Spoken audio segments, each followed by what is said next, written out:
नमस्कार, मैं विकास सिंह और आप देख रहे हैं एक news 24। Power star Pawan Singh इस वक्त यूपी में है। जी हां, वही यूपी जहां से पावर स्टार पवन सिंह की राजनीतिक करियर को खत्म करने की शुरुआत की गई। वही यूपी जहां पर ज्योति सिंह रहती है और वही यूपी जहां पर ज्योति सिंह योगी आदित्यनाथ से मिलने के बाद पवन सिंह की टिकट कट गई। लेकिन अब उसी यूपी में पावर स्टार पवन सिंह है और पवन सिंह एक बड़े चैनल को इंटरव्यू दे रहे हैं और इंटरव्यू देकर क्या कुछ कह रहे हैं, हम तमाम मुद्दों पर बात करेंगे। तो इस वक्त हमारे साथ हमारे सहयोगी नंदन मिश्रा जी है। नंदन जी, एक बार फिर से power star Pawan Singh UP पहुंचे हुए हैं, वही यूपी जो उनका ससुराल है और वही यूपी जहां से उनकी टिकट कट गई।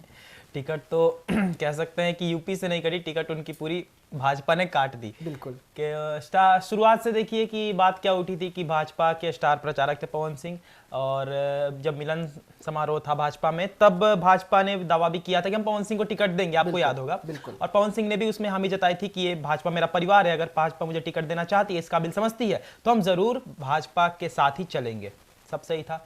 अचानक से पवन ज्योति का मुद्दा आता है, ज्योति सिंह की मुलाकात होती है भाजपा वालों से और उसके बाद भाजपा वाले टिकट देने से मना कर देते हैं पवन सिंह को, जिससे साफ पता चलता है कि कुछ ना कुछ तो उनके दिमाग में चल रहा था। उसके कुछ ही क्षण बाद पवन सिंह राजद के तेज प्रताप यादव को वीडियो कॉल पे गाने सुनाते नजर आते हैं। वो भी बहुत संशय का विषय बना। फिर धीरे धीरे करके लगा कि भाजपा का दामन पवन सिंह छोड़ रहे हैं, लेकिन कुछ ही घंटे पहले उत्तर प्रदेश में जाकर वो इंटरव्यू देते हैं जहां पर फिर से वो नरेंद्र मोदी के समर्थन में गाने गाते हैं और योगी आदित्यनाथ के पक्षपात करते हैं। तो समझ में नहीं आता है कि आखिर उन्हें भाजपा में रहना है या नहीं रहना है, और अगर रहना भी है तो ऐसे रहना है कि हमें चुनाव लड़ना है, लेकिन भाजपा का साथ भी नहीं छूटना चाहिए और राजद का साथ भी नहीं छूटना चाहिए। यही पवन सिंह जिस तरीके से, या तो उनका शादीशुदा जिंदगी का अगर हम बात कर ले तो वो एक पे नहीं, एक दो तीन पे चले गए। हाँ, अब अगर उनका राजनीतिक करियर का बात कर रहे हैं तो वो भी एक पर नहीं रह रहे हैं। पहले बीजेपी, फिर नीतीश कुमार, फिर राजद में चले गए। तो तीन नाव की सवारी जिंदगी में भी कर रहे हैं, राजनीति में भी कर रहे हैं, तो डूबने का डर तो बनता है ना। डूबने का डर तो बनता ही है। जैसा कि हम जानते हैं कि बिहार में अगर उन्हें कोई पॉलिटिकल पार्टी चुनेगी तो भाजपा थी जो उनको साथ में रखकर चल सकती थी, लेकिन जहां से पवन सिंह को टिकट चाहिए था वहां पे पहले से भाजपा के पास फेस है, अच्छा खासा आरके सिंह का फेस है भाजपा के पास। वो कभी भी वहां पे पवन सिंह को बैठाने गलती नहीं करी। शायद यही कारण था कि उसने पवन सिंह को टिकट नहीं दिया। दूसरी बात पे अगर हम आए तो एक होता है ना मन के अंदर कि हमें बदला लेना है। अक्षरा सिंह को जनसुराज ने टिकट दिया, उनके अंदर होगा कि इसको टिकट मिला तो हमें भी टिकट चाहिए, क्योंकि पहले पवन सिंह का आपको पता होगा 2-3 महीने पहले ही आप जाइए, उन्हें चुनाव लड़ने का मन नहीं था। वो कहते थे हमारा सही चल रहा, अभी भी वो पीक पर है, म्यूजिक इंडस्ट्री के पीक पर है। बिल्कुल। लेकिन अक्षरा सिंह को टिकट मिला। उसके बाद पवन सिंह हर समय ये बोलते हम निर्दलीय लड़ेंगे भाई, लेकिन लड़ेंगे। लेकिन ये तो देखना होगा ना कि पवन सिंह कौन सी पार्टी का दामन थामी। जन स्वराज के पास में कोई बड़ा चेहरा नहीं है, जितनी बड़ी अक्षरा सिंह है, एक लौती अक्षरा सिंह। और बीजेपी का अगर हम बात करें तो बीजेपी में चेहरा की कमी नहीं है, लगातार लाइन से उनके पास चेहरा ही चेहरा है। उसमें पवन सिंह छट गए, बहुत दूर चले गए पवन सिंह।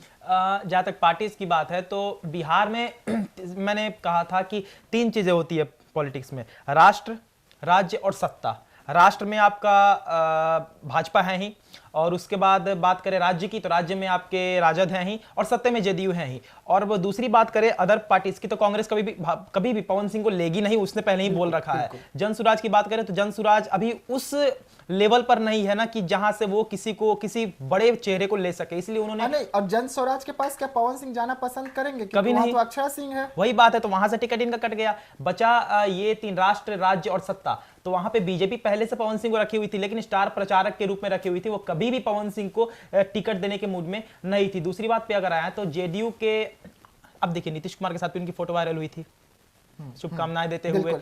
उसके बाद राजद के तेजस्वी यादव का उन्होंने पैर छुआ। तेजस्वी यादव के साथ इनका एक तस्वीर भी निकलकर सामने आया था, जिसमें तेजस्वी यादव एक बिस्तर पर बैठे हुए थे और पवन सिंह जमीन पर बैठे हुए थे और उनका पैर पकड़े हुए थे। उसके बाद पवन सिंह को काफी लोगों ने बुरा बाला कहा, काफी लोगों ने गाली भी दिया कि ये कैसा राजनीति है कि आप किसी का पैर पकड़ लेंगे। कहीं ना कहीं पवन सिंह को पता होगा ना कि अगर भाजपा हमारा साथ छोड़ती है तो कोई बैकअप में हम लेकर चलते हैं कि हम वहां जा सके। और अभी जो यूपी में इंटरव्यू दिए हैं तो क्या कहे, आपने ध्यान से सुना होगा। यूपी में कहते हैं वो कि यूपी मेरे लिए उतना ही महत्वपूर्ण है, भले मैं बिहार का रहने वाला हूं पर हमारा सारा काम यूपी से होता है, हमारी पिक्चर रिलीज यूपी से होती है, हम पिक्चर का शूटिंग भी सबसे ज्यादा यूपी में ही करते हैं, लेकिन मैं रहने वाला बिहार का हूं और मैं दिल से जुड़ा हुआ हूं यूपी से। तो ये दिल से जुड़े हुए हैं आप यूपी से, दिमाग से जुड़ रहे हैं बिहार से, रहने वाले बिहार के हैं, तो ये जो दो नाव पर है ना कहीं पवन सिंह को भारी पड़ेगा 2024 के चुनाव में, क्योंकि टिकट भी चाहिए उन्हें यूपी से। बिहार में उनको टिकट मिलने वाला है नहीं, और वो भाजपा, जैसे हमने शुरुआत में कहा था कि भाजपा का दामन वो छोड़ने वाले हैं नहीं, वो शुरुआत से ही उन्होंने उनके भाजपा के साथ उनको रहना है, क्योंकि कहीं ना कहीं वो जिस क्षेत्र से बिलोंग करते हैं वहां भाजपा की पकड़ बहुत ज्यादा है, भाजपा की और राजद की, तो वो कहीं ना कहीं भाजपा को छोड़ना चाहते नहीं है। और अगर बात करें बीजेपी की, तो ज्योति सिंह के साथ बीजेपी की थोड़ी बातचीत हुई थी। उसके बाद ज्योति सिंह का भी पॉलिटिकल बैकग्राउंड है, ऐसा नहीं है कि वो ऐसे ही साफ सुथरी पॉलिटिकल बैकग्राउंड है, तो भाजपा ने इस वजह से उन्हें टिकट देने की बात की होगी शायद ज्योति सिंह को, तो वहां से पवन सिंह का पत्ता जो है कट गया। अब देखने वाली बात होगी कि ये टिकट की लड़ाई कहां तक जाकर थमेगी। पहले टिकट की लड़ाई सिर्फ बिहार में देखने को मिल रही थी, लेकिन अब पवन सिंह यूपी भी पहुंच गए हैं। माना जा रहा है कि पवन सिंह या तो बिहार या तो यूपी, कहीं से भी उन्हें बीजेपी टिकट दे दे वो चुनाव में उतरने के लिए तैयार है, लेकिन बीजेपी इतनी आसानी से मानने वाली नहीं है, क्योंकि एक तरफ बिहार में पवन सिंह का चाल चरित्र सब खराब बताया जा रहा है, तो यूपी की बेटी ज्योति सिंह को जिस तरीके से पवन सिंह ने कोर्ट तक घसीट दिया, जिसके बाद बाबा योगी आदित्यनाथ जो है वो गुस्से में है। अब देखने वाली बात होगी कि इन दोनों के बीच में पवन सिंह कहीं पिस तो नहीं जाएंगे, और पिस भी रहे हैं, और पिसने के बाद क्या कुछ बचेगा पवन सिंह का हम आपको वो भी बतलाएंगे। तो बने रहिएगा एक न्यूज़ 24 के साथ, दीजिएगा इजाजत, धन्यवाद।